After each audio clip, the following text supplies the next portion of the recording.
சேசன் sir வந்து அழகா சொல்றாரு. இந்திய நாடு சுதந்திரத்துக்கு பின்பு வரி விகித அந்த டாக்ஸ் ஆக்ட்லாம் வந்த பின்னாடி என்ன சொன்னாங்கன்னா, வரியை 2 கவர்னன்ஸ் போட்டுக்கலாம். மொத்தம் 5 வகையான வரிகள் உண்டு. ஒன்று நேரடியாக ஒன்றிய அரசு விதிக்கிற வரி, சென்ட்ரல் கவர்மெண்ட் விதிக்கிற வரி. 2 சென்ட்ரல் கவர்மெண்ட் விதிச்சு ஸ்டேட் கவர்மெண்ட் வாங்கிக்கலாம். 3 ஸ்டேட் கவர்மெண்ட் விதிச்சு ஸ்டேட் கவர்மெண்ட் வாங்குறது. 4 ஸ்டேட் சென்ட்ரல் விதிச்சு ஸ்டேட் கவர்மெண்ட் வாங்கிக்கலாம். இப்படி 5 வரி இனங்கள்ல 3 வரி இனங்களை ஸ்டேட் கவர்மெண்டே வாங்குறதுக்கு ஒரு உரிமை இருந்துச்சு. அது ஒரே நாடு ஒரே வரி நீங்க தான் மாத்துறீங்க. மாத்துனது தமிழ்நாடு ஏத்துக்கல. சார் இதனால எங்க நட்டம் சார், எங்களுக்கு வந்து வருமானம் வராது, எங்க வருமானத்துல வந்து சிக்கல் வந்து சொன்னது ஏன் சொன்னீங்க? இல்ல சார் நம்மள கூடி பேசுவோம். சரணபுரம் சார் சொன்னார், வெளிநாட்டுல படிக்க போறவங்களுக்கு ஒரு சிறப்பு நிதினு 6 கோடி மக்களுக்கு பட்ஜெட் போடுங்கன்னா விழுப்புரத்துல இருந்து போயிருக்கக்கூடிய 6 பேருக்கு பட்ஜெட் போட்ட சார்னு சொல்ற மாதிரி இருக்கு சார். பாரு நாங்க கேட்கிற சார் ஒரு ஸ்டேட் கவர்னன்ஸா ஜிஎஸ்டிங்கிற வரிக்கு நாங்க வர முடியாதுன்னு சொன்னபோது நீங்க வாங்க ஒத்துண்டு வந்துட்டீங்கன்னா நீங்க சேமா இருக்கலாம் சொல்லி ஒரு ப்ராமிஸை கொடுத்தீங்க.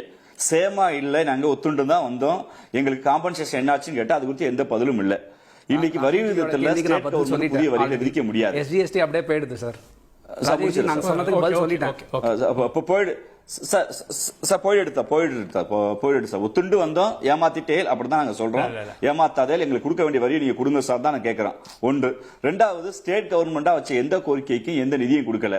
அவங்க என்ன முடிவு பண்ணிட்டாங்கன்னா, என்ன ஆனாலும் கேரளாவும் தமிழ்நாடு வெஸ்ட் பெங்கால் நமக்கு ஓட்டு போடாது, அவங்களுக்கு ஏன் அந்த பணத்தை கொடுக்கணும் அப்படிதான் நீங்க கேக்குறீங்க. நாங்க எங்களுடைய சிறப்பு நிதிகளை ஏன் கொடுக்கலன்னு கேட்கிறோம். சாமானிய மக்களுடைய விலைவாசி உயர்வை தாக்கத்தை ஏற்படுத்துற தங்கத்தை குறித்து ஏன் பேசல? புதிய நாணய முறை குறித்து ஏன் பேசல? இங்க டாலருக்கு அமெரிக்காவோட ரூபாய் மதிப்பு பத்தி பேசினா சார் எக்ஸ்போர்ட்டர்ஸ்க்கு லாபங்கிறீங்க. இங்க எக்ஸ்போர்ட் அதிகமா இம்போர்ட் அதிகமானா 83 விழுக்காடு இம்போர்ட் பண்ணி தான் பொருள் எடுக்க வேண்டிய தேவை இருக்கு. அது குறித்து பேசல. வருமான வரி குறித்து பேசல. இங்க இருக்கிற காலேஜஸ் குறித்து பேசல. புதிய திட்டங்கள் தமிழ்நாட்டுக்கு வரல. புதிய ரயில்வே திட்டங்கள் வரல. புதிய கல்லூரிகள் எதையும் கொண்டு சேர்க்கல. பழைய மருத்துவமனை குறித்து, எய்ம்ஸ் போன்ற மருத்துவமனை குறித்து பேசல. இங்க புதிய விமான நிலையங்களை குறித்து பேசல. புதிய எந்த ரயில் தடத்தையும் அறிவிக்கல. எந்த வேளாண்மைக்கு புதிய பொருளை அறிவிக்கல. பொத்தாம் பொதுவா தூக்கி போட்டுட்டு தமிழ்நாடு சார் நீங்க இந்திய கண்ணோட்டத்துல பாருங்க சார். சார் இந்திய கண்ணோட்டத்துல பாக்குறதுனால தான் கேட்கிறோம். இந்தியாக்கெல்லாம் தமிழ்நாடு இருக்கு, அந்த தமிழ்நாட்டையும் கொஞ்சம் பாருங்க மோடிஜின்னு சொல்றோம். எப்பவும் போல நல்ல வேலை அம்மா நிர்மலா சீதாராமனுக்கு நான் நன்றி சொல்ல கடமைப்பட்டிருக்கேன். 9 ஆண்டு காலமா திருவள்ளுவரை புடிச்சு வச்சு திருக்குறள் பேர்ல தமிழ்நாட்டை மோசடி பண்ணீங்க. இந்த முறை எங்கள் ஐயன் திருவள்ளுவரை நீங்கள் விடுதலை செய்து விட்டீர்கள். ஐயன் திருவள்ளுவரை விடுதலை செய்தமைக்காக நாங்கள் கோடான கோடி நன்றி கடன் பட்டிருக்கோம்.